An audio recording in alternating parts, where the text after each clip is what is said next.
Hi, I'm Margaret, and thank you so much for joining me here on The Gardening Me. Today I'm harvesting my onions. Normally I harvest them closer to the beginning of September, but this year I decided to leave them a little bit longer. There's actually still some that are standing straight up in terms of the stalks. I do have the bed covered with netting because we have issues with leek moth in our area, and if I don't cover the bed with netting, every single onion will have little holes where leek moths basically the larvae burrow into the onion. And if I do the netting, I don't have that issue. So here's the bed all uncovered, and I grew 8 varieties of onions this year. And I do have the little labels right here in the front. I like to know how different varieties of onions do. So I do like to keep track of the varieties that I've sown. And that's not only in terms of how well they grow, but also in terms of storage, how well they store. So I do keep them separate. And a trick that I use in the beds themselves to make sure I don't mix up the different varieties, I usually always grow approximately half red onions, half white onions, the storage onions. And what I do when I transplant them is I alternate between, so here, right there is the yellow kind, then red, then yellow here, then red here, and so on, all the way down the line. And the only spot I don't do that is the very end.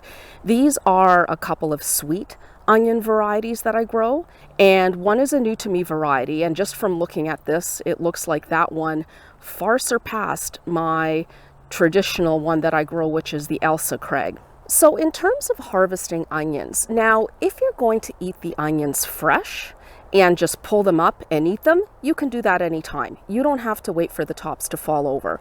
But if you do want to store them for any length of time, then you should wait until they're fully matured. And how do you know that? Well, one sign is that the leaves start turning a bit brown like this. But the main sign is that the stems fall over and they actually crimp at the bottom. And it's almost a hollow kind of feeling stem here. That's what you want to see before you harvest. When the neck is still kind of solid like this one here, that means there's still sap going to the leaves and it is still developing. You can still pull it and eat it, but these are not as good for storage as the ones that are fully matured that have necks like that. When most of your tops fall over, what you want to do is wait about a week or so, a week or two, and harvest at that point. Now, if most of the tops have fallen over, but there's still a few, like these, that have not, what you would do is you just bend them over yourself, like that.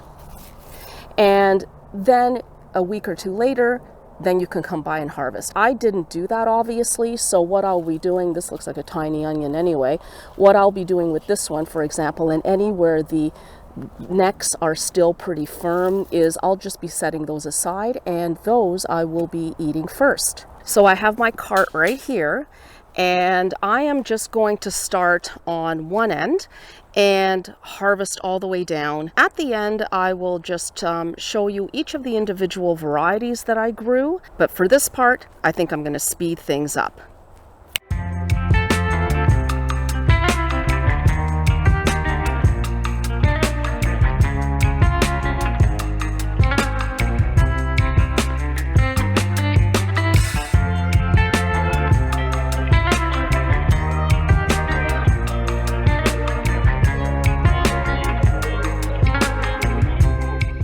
So here we are. I have laid the onions out. This is kind of a homemade rack that I made for them. Oh, it must be like 70 years ago, maybe 8 years ago now. And all it is 3 lengthwise bamboo poles. They're about 4 feet long. And then the crosswise ones are about 6 feet long, maybe even 8 feet long, about 6 feet long. And they're just attached with some zip ties. And so that's basically what that looks like. And then I just have these pieces of wood here on a sawhorse. There's 3 sawhorses. The main thing with drying the onions is to have really good air circulation around them. So you'll notice that I put them so that they are not touching. They have good amount of space around all of them. I have a rack because I grow a lot of onions, as you can see. And I grow basically a year's worth of onions for us to use. You don't have to have any kind of special rack or something like that to cure your onions. If I had a smaller amount, I would probably just put some newspaper or a couple of pieces of cardboard on the ground, and I would just lay them out on that and have them cure on that. The key is the air circulation. You don't want them piled one on top of each other. You want them in a single layer, preferably not touching, so that that air circulates all around the onion, and in a warm-ish dry place. Not hot, but warmish, room temperature. And that's all you really need. So they are going to sit here on this rack for about 3 weeks, maybe, well, could be 2 weeks, could be 3 weeks. It really depends on how warm it is. And what I'm looking for is that these necks here are totally dried out, as are all the leaves. So as I said, I harvested 8 different varieties. 3 of the varieties are red storage, 3 of them are yellow storage, and then I have 2 sweet onions. So the first one here, oh, and what I also did is I just put little notes here identifying which variety was which, and I alternated as well so that they didn't get mixed up. So this one here is Cortland, and it is a yellow storage variety. And beside it, I have Redwing.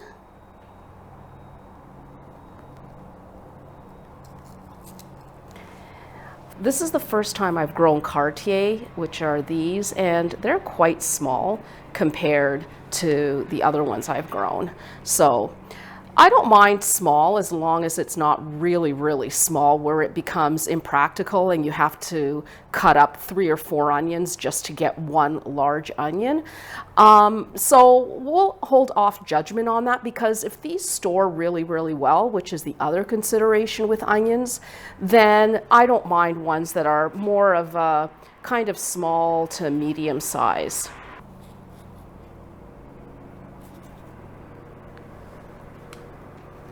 Now you also notice that I didn't wash any of the onions. I pick them, and whatever soil is left on them, I mean, if there's a big clump of soil or something, I'll brush it off. But this is how they're picked and cured and stored. They are not washed. You don't want water anywhere near these guys. And back here these are very impressive. This is the first time I've grown these, and these are Spanish Medallion. I mean, look at this. This is a huge onion. So this is a sweet onion. These won't store as long, probably in the neighborhood of 3 months, versus the other ones that can store 6, 7. I've had them store almost all the way up to the harvest the following year. Here's a red variety that I actually grew for the first time last year, and this one is called Blush.